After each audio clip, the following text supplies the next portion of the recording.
کہ تم مردوں میں سے کسی کے باپ نہیں، ولاکن رسول اللہ، لیکن وہ اللہ کے رسول ہیں، وخاتم النبیین، اور خاتم نبی ہیں، تمام انبیاء کو ختم کرنے والے ہیں۔ یہاں پر بعض لوگ کہتے ہیں جی خاتم کا معنی مور ہے، تو جو مرزا قادیانی نے معنی لیا وہ کیا کہتا تھا کہ جی اس کا مطلب ہے خاتم النبیین کا مطلب ہے کہ آپ نبیوں پر مور لگانے والے ہیں، یعنی جس کو نبوت ملے گی وہ حضور کی مہر سے ملے گی۔ تو پھر اس نے یہ دعویٰ کر دیا کہ مجھ پر بھی حضور کی مہر لگی ہوئی ہے۔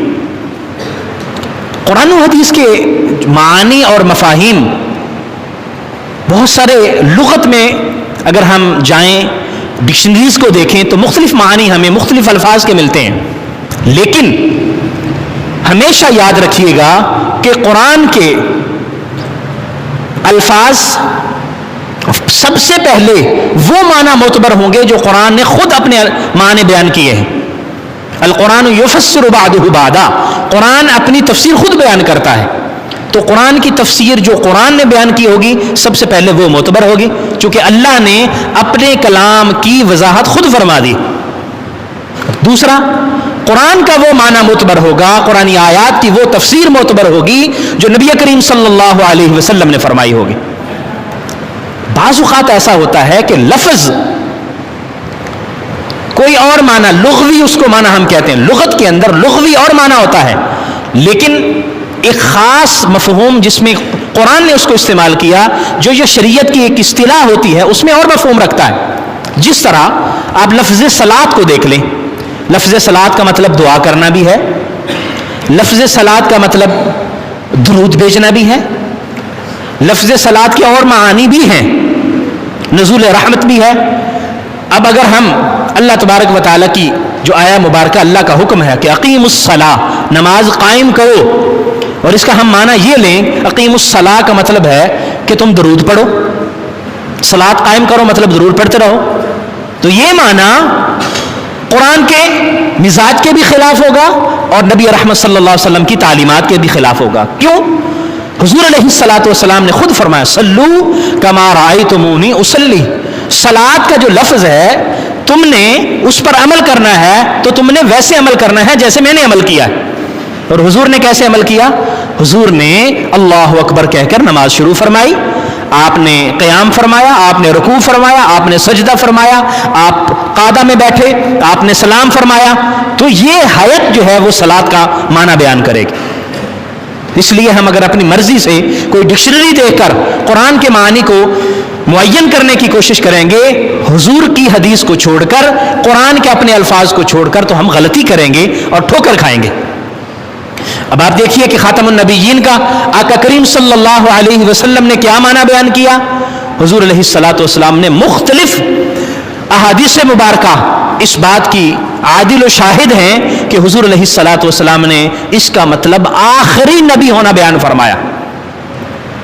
ایک حدیث مبارکہ میں ہے، آقا کریم صلی اللہ علیہ وآلہ وسلم نے ارشاد فرمایا، میری مثال اور مجھ سے جو پہلے انبیاء ہیں ان کی مثال ایسے ہے جیسے ایک خوبصورت عمارت ہو، اس عمارت کو قائم کیا گیا، اس کی اینٹیں لگتی رہی، بڑی خوبصورت عمارت بن گئی، لیکن اس کی ایک اینٹ کی جگہ باقی رہ گئی۔ آنے والے دیکھتے ہیں، وہ کہتے ہیں کہ کیا خوبصورت عمارت ہے، کیا دیدہ زیب عمارت ہے، کیا عمدہ کنسٹرکشن ہے، لیکن اگر یہ اینٹ بھی لگ جائے تو پھر کام مکمل ہو جائے، صرف ایک اینٹ رہ گئی ہے۔ آقا کریم صلی اللہ علیہ وسلم نے فرمایا میں آیا ہوں اور میں نے آ کے اس کو مکمل کر دیا، یعنی نبیوں کی کو اینٹوں سے تشبیہ دی گئی، اس عمارت کی تکمیل تک جو اپنا اپنا کام کرتے رہے، ایک اینٹ رہ گئی، اور حضور فرماتے ہیں انا اللبنہ، وہ اینٹ میں ہوں اور میں نے آ کے اس عمارت کو مکمل کر دیا۔ اب اس تشبیہ کے اندر بڑے خوبصورت حضور علیہ الصلوۃ والسلام کے جو ارشادات عالیہ ہیں، یہ جو اپنے تشبیہ ارشاد فرمائے، بڑی خوبصورت اس میں وضاحت ہے۔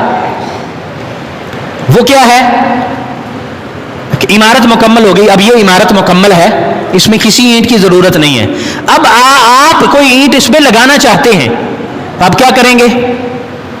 آپ کسی اینٹ کو نکالیں گے تب وہ اینٹ لگے گی، کیونکہ اینٹ تو ابھی یہ ضرورت بھی نہیں ہے لگانے کی، کوئی اینٹ نکلے گی تب اینٹ لگے گی.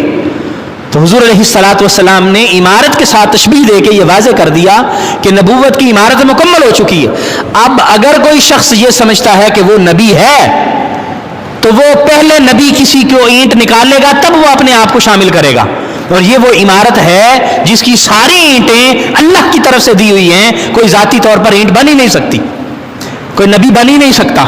اس لیے آقا کریم صلی اللہ علیہ وسلم نے وضاحت کے ساتھ اس بات کو بیان فرما دیا.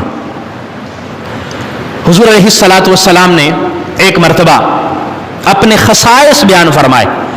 آپ نے فرمایا کہ اللہ تبارک و تعالی نے مجھے ایسی بہت ساری خصوصیات عطا فرمائی ہیں. ایک حدیث میں ہے اوتیت خمسا لم یعطہن احد قبلی. ایک حدیث میں 5 چیزوں کا ذکر ہے کہ اللہ نے مجھے ایسی 5 چیزیں عطا فرمائی ہیں کہ مجھ سے پہلے کسی نبی کو وہ نہیں دی گئی. وہ کون سی چیزیں تھیں؟ حضور نے فرمایا پہلے نصرت بالرعب مسیرۃ شہر. حضور فرماتے 1 مہینہ میں دور ہوتا ہوں اور 1 مہینے کی دوری سے میرا دشمن میرے رعب میں مبتلا ہوتا ہے، اور میرا اللہ تبارک و تعالی نے مجھے یہ رعب عطا فرمایا ہے کہ میں اتنے دور مقام پہ بھی بیٹھا ہوتا ہوں تو دشمن مجھ سے ڈر رہا ہوتا ہے. یہ مجھے اللہ تعالیٰ نے خصوصیت عطا فرمائی. پھر حضور فرماتے ہیں جعلت لی الارض مسجدا وطہورا. اللہ تعالیٰ نے زمین کو میرے لیے مسجد بھی بنا دیا اور پاک بھی بنا دیا. پہلی امتوں کے لیے جب نماز کا وقت آتا یا ان کی عبادت کا وقت آتا تو وہ اپنی عبادت گاہ میں جاتے، وہاں جا کے عبادت کر سکتے تھے. لیکن اللہ تعالیٰ نے مجھ پر یہ کرم کیا اور میرے توسل سے میری امت پر یہ فضل فرمایا کہ میری امت کے لیے جس جگہ پر بھی نماز کا وقت آ جائے وہ اسی جگہ پر نماز پڑھ لے. مسجد ڈھونڈنے کی، ہاں مسجد میں جا کر پڑھنا زیادہ فضیلت کا باعث ہے، زیادہ اجر کا باعث ہے، لیکن نماز کے جائز ہونے کے لیے مسجد ڈھونڈنا ضروری نہیں. جس جگہ بھی نماز پڑھ لو. پوری روئے زمین آقا کریم صلی اللہ علیہ وسلم کے لیے اللہ تعالیٰ نے پاک فرما دی اور فرمایا کہ وضو اگر کوئی شخص نہیں کر سکتا، پانی نہیں ہے یا بیمار ہے، وضو سے منع کر دیا گیا، تو وہ پوری روئے زمین پر جہاں پاک مٹی موجود ہے، وہاں پر گندگی نہ ہو، پاک مٹی موجود ہو، وہاں پر تیمم کرے.